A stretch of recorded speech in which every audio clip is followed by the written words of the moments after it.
OFW nating kababayan dyan sa ibang bansa, lalo na doon sa mga Middle East.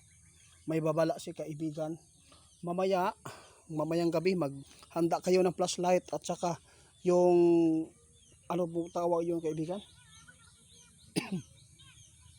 Oo, mga gamot, pagkain, mask. Kailangan magsuot po daw kayo ng mask mga idol.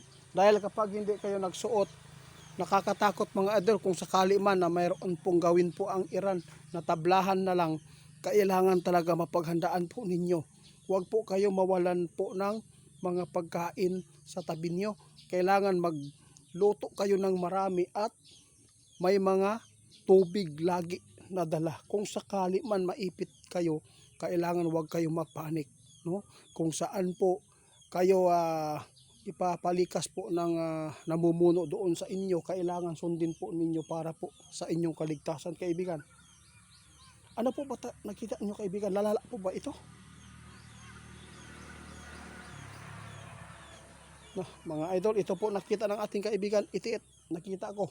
Kung hindi ito maiayos po, kung magpapatuloy ito, mas lalo pang lalala. Dahil po mayroon po mga estudyante ngayon ang nakitil ng buhay. 51 ka estudyante mga idol na tinamaan po doon sa girls school doon sa Iran, kung saan ito ay binumba ng Israel. At sa lahat po ng makapanood, si kaibigan mismo ngayon mga idol nagbabala na ito po ang dapat po gawin po ng mga kababayan po natin.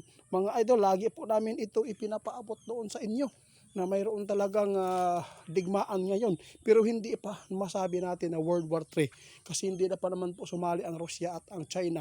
Kasi ang delikado dito, pagsamantalahan po ang kaguluhan po doon sa ibang bansa, baka ang China lumusob po dito, kaya kailangan po maghanda po ang Pilipinas, sabi ng ating kaibigan noon.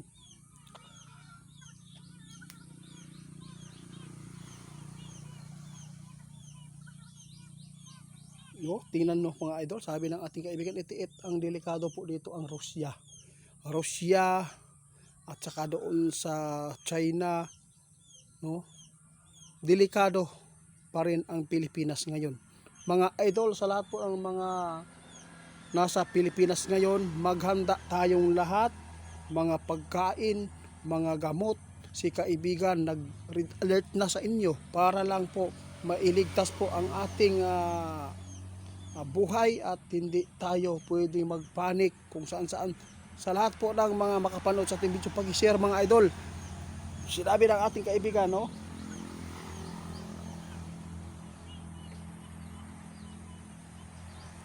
Magbili na tayo ng mga pagkain at tubig kasi hindi pa natin alam ngayon ang plano ngayon ng mga taong ito.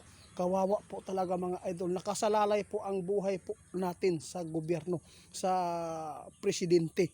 Alam po ninyo, kung hindi maganda ang presidente, kung demonyo daw, ito po ang ating maranasan. Tulad po ng naranasan po doon sa Iran po ngayon. Ilang inosente ang namatay, di ba?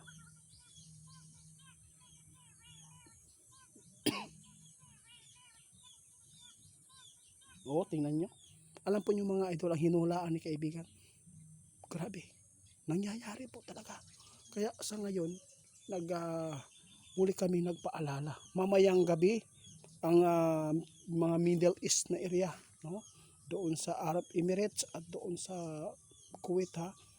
Kasi may kapatid po ako doon mga idol, natakot po tayo. Pero alam po natin, malakas po ang kapangyarihan ng Diyos. Yun po ang tandaan po natin. Huwag lang magpanik, no? Huwag lang magpanik ang mga delikadong lugar po ngayon dahil sa banta ng Iranian, no? Kaya sa lahat po ng makapanood, ipanalangin natin na hindi sana sasali po yung Russia dito.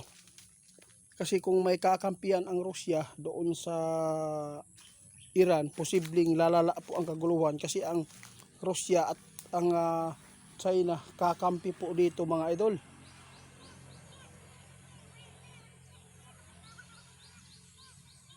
Sa lahat po na makapanood mga idol, ito po ngayon ang ating nabalitaan kay kaibigan. Nakita po nila na masama talaga ang epekto nito, na sana po ay gawin po natin ang paghahanda. Sa lahat ng makapanood, kung wala tayong maibili na bigas, Kung mayroon tayong mga saging dyan, kailangan po natin po na i-prepare na. Kasi bigla po itong magpapanik po talaga. Mga idol, hindi pa man nagpanik dito sa atin. Kasi wala pa naman pong gulo dito sa ating bansa. Hindi pa man tayo na isali. Pero pag naisali ito mga idol, tingnan po ninyo, posibleng hindi mauubos ang bigas po ngayon. Posibleng mauubos bigla ang bigas dahil po sa paghanda ng mga tao. Kung sino man po ang nakapaghanda na nung ipinapaabot ng ating kaibigan, swerte po kayo mga idol. Sa lahat po na makapanood sa atin, mag-prepare kayo ng mas at tubig, pagkain, magluto na kayo ng marami para mamayang gabi. Huwag kayong mawalan ng pag-asa mga idol, sa mga OFW natin. Magbili kayo ng flashlight. At least mayroon kayong magamit na ilaw. Kaya yun po ang aking ipinapaabot po ngayon. Sinabi po ng ating kaibigan mga idol. Salamat.